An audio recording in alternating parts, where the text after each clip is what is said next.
You do the mature thing. You send the honest email, you set the reasonable boundary, you give the clean feedback, and then your body reacts like you made a mistake.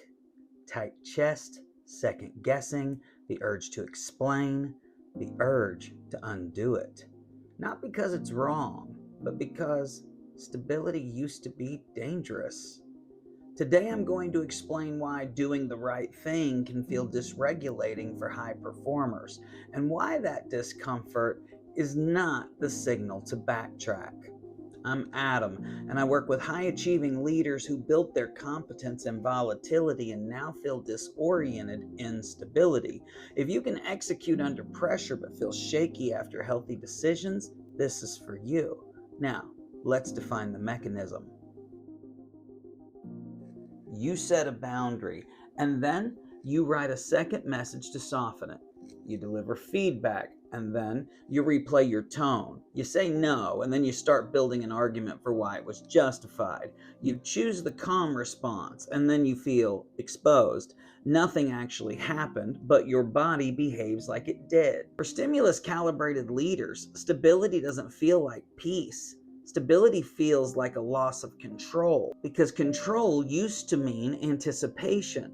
So when you act from clean clarity without managing the room, your nervous system flags it as risk. It's not morality, it's not overthinking, it's a demand for proof. So here's the scene. It's 11:18 p.m. You already sent the email. It was clear, respectful, correct. You're not angry, you're not emotional, but you're staring at the screen anyway, drafting a follow-up that starts with, "Just wanted to clarify," and you feel what you're actually doing. You're not clarifying the message, you're trying to lower the internal threat response, because the original message was clean, and the clean feels final. Final feels risky. So you reach for a softer version, not for them, for your nervous system.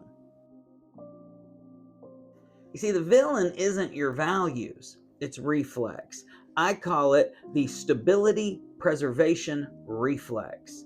When you grew up or worked in environments where stability was unpredictable, you learned something.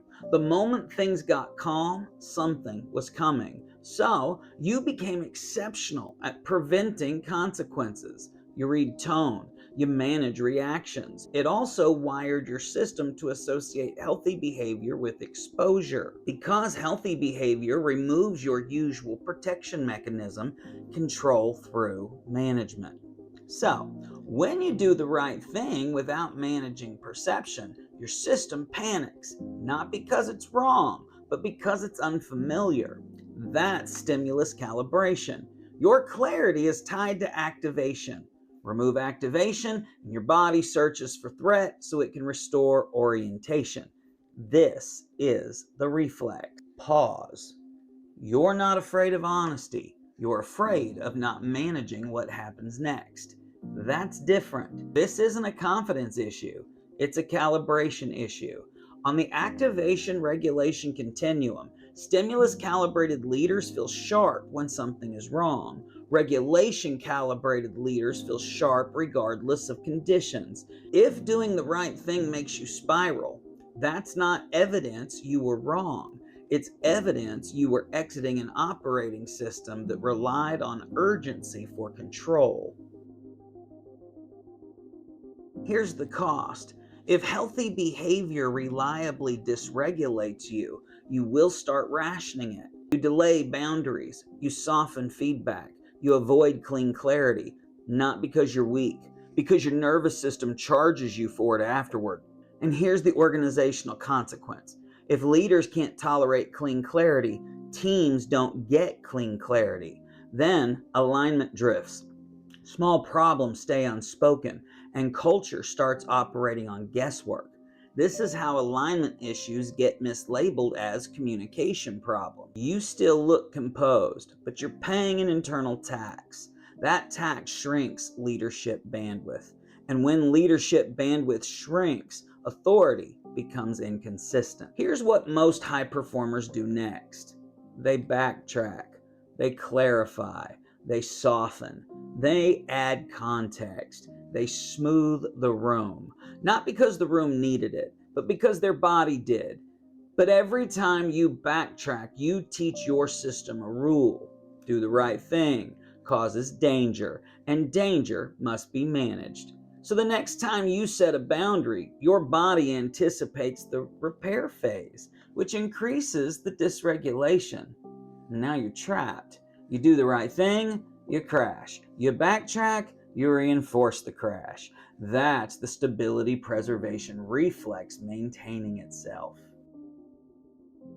Here's the rule. The next time you do the right thing, clean boundary, honest message, direct feedback, no backtracking for 24 hours. Not because you're being rigid, but because you're retraining your system. If it's truly necessary, it'll be necessary tomorrow for 24 hours. No follow-up to soften it. No apology for tone. No extra explanation. No just checking in. No reassurance fishing. Let the discomfort rise. Let it fall. Your nervous system learns through non-intervention. And over time, doing the right thing stops feeling like exposure and it starts feeling procedural. Procedural clarity is leadership power. Healthy leadership isn't supposed to feel dramatic. It's supposed to feel clean. If clean feels unsafe to you, you're not broken. You're calibrated to volatility. But the next level of leadership is not better intensity. It's stable clarity. It's the ability to do the right thing and not collapse afterward. And if clean clarity costs you recovery, you'll unconsciously stop leading clean. And that's the ceiling. And that's what regulation removes. If you want to keep working on you in between now and the next video, start by clicking here for a video that I just know you're going to enjoy. It's going to keep you focusing on the difference between regulation calibrated and stimulus calibrated, and I know you're going to love it. If you want help applying this inside of your leadership or your organization, you can check the description for advisory details. My work focuses on recalibrating activation patterns that limit sustainable scale. So whether you're leading a team or a company or navigating high-stakes decisions, the goal is the same: internal regulation that supports external performance. If doing the right thing makes you spiral, don't take that as a signal to retreat. Treat it as proof your operating system is changing. You're not broken. You're trained. Now, go find some peace.